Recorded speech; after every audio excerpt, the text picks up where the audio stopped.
Muy buenos días, apreciados estudiantes. Vamos a dar inicio a un tema de biología un tanto complejo y es la introducción a la genética de poblaciones. Para ello vamos a repasar un conjunto de conceptos que los entendemos mejor a nivel individual, pero que son la base para entender el cómo nuestras características como individuos pasan a nuestra descendencia y se perpetúan en nuestras poblaciones. De tal manera que para dar inicio a la clase vamos a conceptualizar lo que es la genética de poblaciones. La genética de poblaciones es aquella ciencia que se encarga del estudio de los mecanismos que explican la transmisión de los caracteres hereditarios de una generación a otra. Pero para eso tenemos que entender un conjunto de conceptos básicos. Uno de ellos es el lugar donde se depositan los genes. Y esto no es otra cosa sino la molécula designada ADN.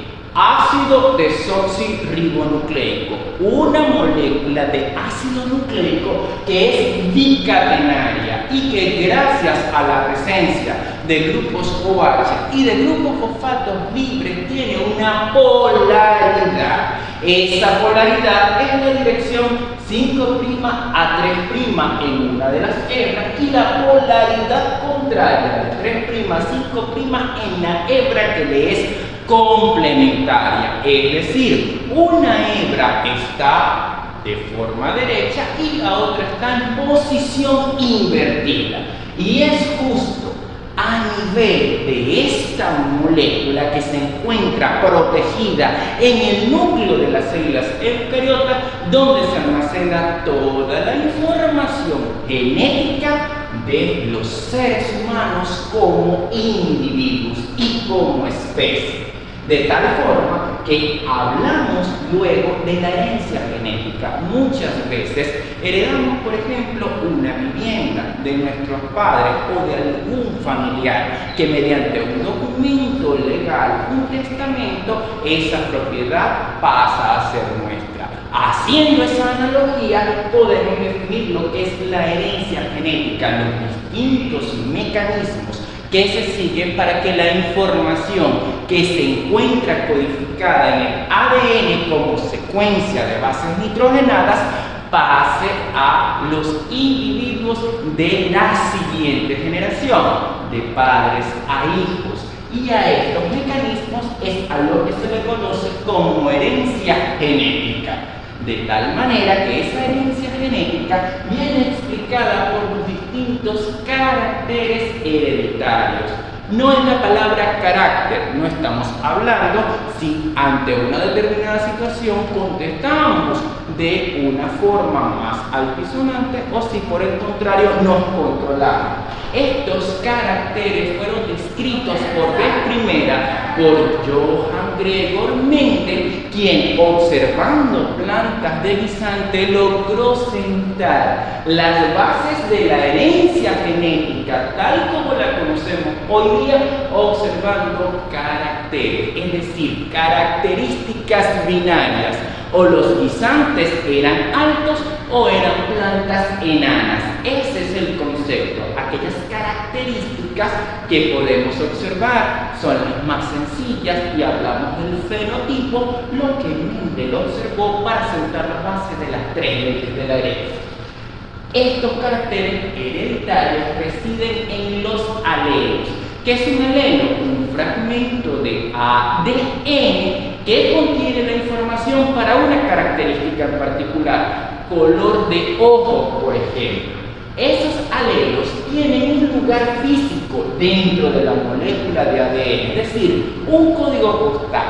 Así como nuestra vivienda tiene un número que la identifica, los genes y las variantes alérgicas tienen un locus particular. Pero muchas veces de un determinado gen no tenemos una sola copia en el ADN, sino varias copias.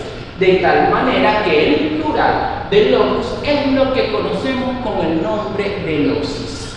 Ahora, así como en el banco guardamos dinero, la información genética la guardamos en el núcleo de las células eucariotas bajo la forma de ADN y esto constituye nuestro acervo genético. Primariamente como individuos, y cuando hablamos del acervo genético del mayor número de individuos humanos, estamos hablando de nuestro acervo genético individual o colectivo. Y esto nos ayuda a entrar en el concepto que es la piedra angular del primer tema, el de poblaciones, conjunto de individuos de una misma especie que comparten un periodo de tiempo determinado, un espacio geográfico particular y la característica que subrayo: pueden generar descendencia cuando macho y hembra conciben a un nuevo ser. De esta primera parte de la clase quiero que elaboren una síntesis. Esa síntesis es principalmente destinada a los conceptos de población y genética de poblaciones, dando tu punto de vista sobre los mismos, y el único requisito formal es incluir una referencia o cita. Segunda parte de la clase. Vamos a hablar de las variaciones genéticas, pero esta vez ya a nivel poblacional, señalando que cada individuo porta distintos alelos. Dichos caracteres pueden observarse fácilmente cuando hablamos de variaciones fenotípicas. Ya mencionamos la estatura, el color de ojos, el color del cabello, la forma del cabello, que serían características internas fácilmente detectables en una población. Un ejemplo: las poblaciones del norte de Europa, por regla general, tanto hombres como mujeres tienen una estatura superior a las poblaciones de esta parte del mundo, por ejemplo, en nuestro país, Venezuela. Y hay variaciones de tipo escondido o críptico. Para poderlas evidenciar necesitaríamos, por ejemplo, un análisis de ácido nucleico, la secuenciación del ADN. Y ahora entramos en dos condiciones importantes de la genética de poblaciones. Una condición que tomamos como ideal, como utópica: equilibrio Hardy-Weinberg. Y esto es un estado donde las fuerzas son iguales a cero. Supongamos que tenemos un juego como alar la cuerda. 3 personas de un lado, 3 personas del otro, y justo en el medio hay un charco. La idea del juego es alar la cuerda para ver quién cede y quién cae hasta ese estanque o charco. Entonces, el equilibrio de Hardy-Weinberg en genética de poblaciones sería el estado donde las fuerzas son iguales y por lo tanto no hay cambios. Eso a nivel poblacional es muy poco probable que ocurra, porque implicaría literalmente que las poblaciones estuvieran aisladas, sin contacto con personas de otros países, con personas de otros estados. Y esto es una concepción primariamente utópica y secundariamente sirve para que desde el punto de vista matemático podamos hacer las inferencias con lo que ocurre en realidad, que es el desequilibrio de poblaciones. Ese desequilibrio de poblaciones, ya lo dijimos, la genética de poblaciones la podemos ver como una teoría de fuerzas, de tal manera que para la población sería directamente proporcional a las fuerzas que intervienen por la frecuencia alélica de la población. Y de los factores que influyen en el desequilibrio de poblaciones, el más importante, el que condiciona todo, es la selección natural, que la podemos ver desde un punto de vista simplista como la supervivencia del más apto.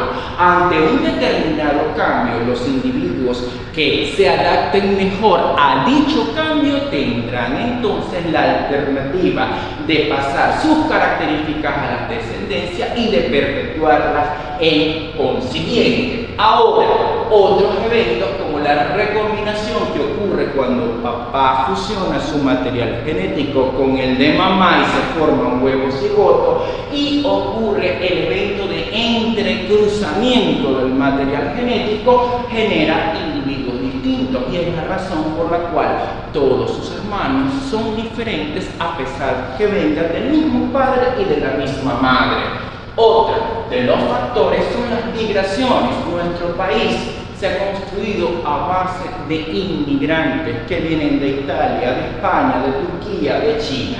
Ellos contribuyen con su acervo genético particular y poblacional a nuestra población, y eso genera lógicamente un desequilibrio. Para poblaciones de un pequeño número de individuos, la deriva génica explicaría por qué cambios sustanciales son mucho más evidentes cuando el número de individuos de una misma especie, de una misma población, se ve sometido a un factor o perturbación. Y las mutaciones, que pueden ser puntuales o pueden tener una gran escala a nivel cromosomal. De esta parte de la clase quiero entonces plantearles, no desde el punto de vista de la evaluación, sino desde el punto de vista del razonamiento, dos situaciones distintas. Supongamos una población de avispas donde las hembras perdieron la capacidad de volar. Son hembras que no tienen alas, pero desarrollaron un mayor tamaño. De acuerdo a los posibles factores que pudieron mediar la desaparición de las alas de la hembra, quiero que razonen lo siguiente. Si fue por recombinación, deriva génica, selección natural, mutaciones o migraciones. Y la pregunta más importante, ¿esa especie estaría viva o estaría condenada a desaparecer?